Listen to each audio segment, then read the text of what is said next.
tabingi na walang alam sa batas. Alam niyo po, law, ang batas po ay batas. Kaya po, sinasabi natin, yung juvenile law ni Kiko Pangilinan, palpak. Bakit? Eto, nakita nyo, namaril. 14 at 15, wala pong mapaparusahan.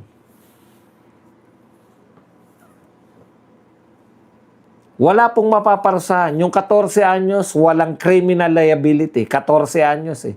Yung 15 anyos, may criminal liability. Sinampahan ng kaso. Pero hindi pwedeng parusahan. Bakit? Isususpend yung, kunwari, sabihin, guilty ka. Talagang ikaw ay isang, ikaw talaga ay murder ang ginawa mo. Kasi plinano nyo na mamamaril kayo. Ito ebidensya. Guilty, sabi ng judge. Hindi pwedeng sentensyahan. Bakit? Minor de edad. Hindi pwedeng parusahan. Bakit? Minor de edad. Sabi ni Kiko, hindi naman daw palalayain eh. Tama, hindi mo nga palalayain, pero hindi mo naman ikukulong. Ire-rehab mo. Huwag na tayo magbulahan, Kiko Pangilinan. Hindi sila makukulong. Ire-rehab sila. Huwag sabihin mong kulungan yung bahay Pag-asa. Hindi yan kulungan.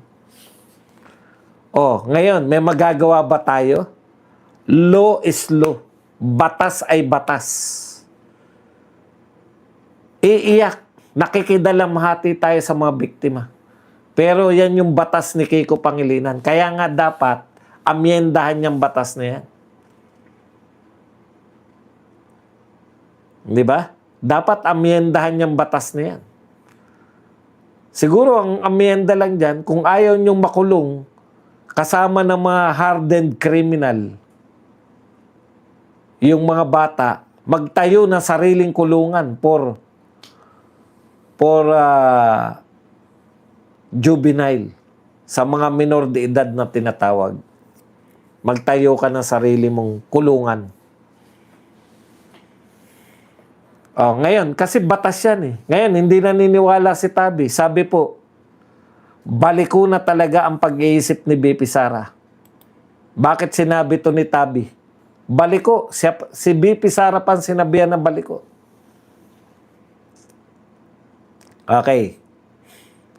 Ito ang matinding pahayag ni Akbayan Party List versus Sendanya. Baliko na talaga ang pag-iisip ni BP Sara.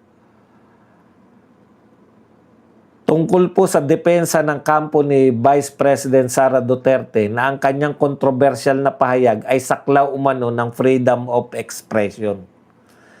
Sa tugon ng kampo ni BP Sara sa impeachment tribunal, iginiit nitong protektado ng malayang pananalita ang mga naging pahayag ng Vice Presidente. Sabi ni Sendanya na isang congressman, baliko na talagang pag-iisip ni BP Sara. Only consistent corrupt lawbreakers will call threatening the life of another person as freedom of expression. Okay. Tanong, wala bang batas ng freedom of expression? Meron. Meron po eh. Tabi. Hindi porkit hindi kayo sang-ayon sa freedom of expression. Freedom of expression, ginagarantihan ba yan ng konstitusyon, ng saligang batas? Opo. Ano nakalagay sa konstitusyon? Yun bang mga sinasabi lang na pabor ka? Kunwari, inaayunan kita, yan lang ba ang freedom of speech? Yung maaari lang akong umayon sa'yo? Hindi ba freedom of speech yung hindi ko pagsang-ayon? Di ba? Freedom of speech. Lahat pwede mong sabihin. Hindi naman yung sinasabi nila na threatening the life of another person. Totoo ba yun? Lahat tayo na naringgan natin. Ulitin ko lang yung gist, hindi ganito mismo yung pagkakasabi kasi mahirap tandaan yung sinabi. Sabi ni BP Sara, may nagtanong sa kanya, paano po yung security ninyo? Alam niyo kung bakit? Naroon si BP Sara kasama nung tauhan niya na kinulong doon sa House of Representatives. Sinasamahan ni BP Sara. Di ba? Paano po yung security niyo, BP Sara? Ang sagot ni BP Sara, hindi ako matutulad kay Ninoy. Sino ba si Ninoy? Binaril sa Ninoy sa Manila International Airport, namatay sa Manila International Airport, nagkaroon ng presidenteng asawa, hindi nalutas ang krimen. Kung sino nagpapatay. Nagkaroon ng anak na presidente, hindi pa rin nalutas ang krimen. Sabi ni BP Sara, handa siya. Hindi siya matutulad kay Ninoy. Ipatigok man siya.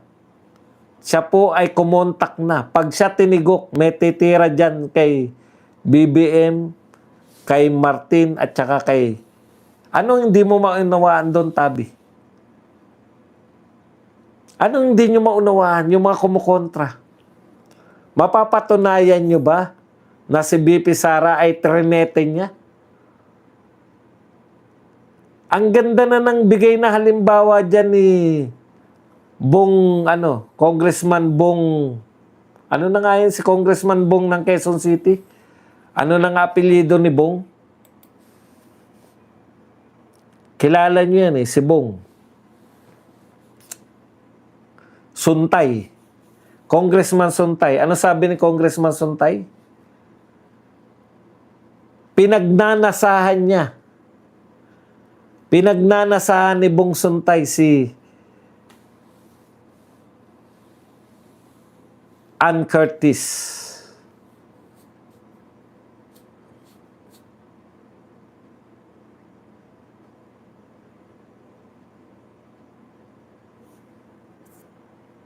May nagawa bang kasalanan si Bong Suntay?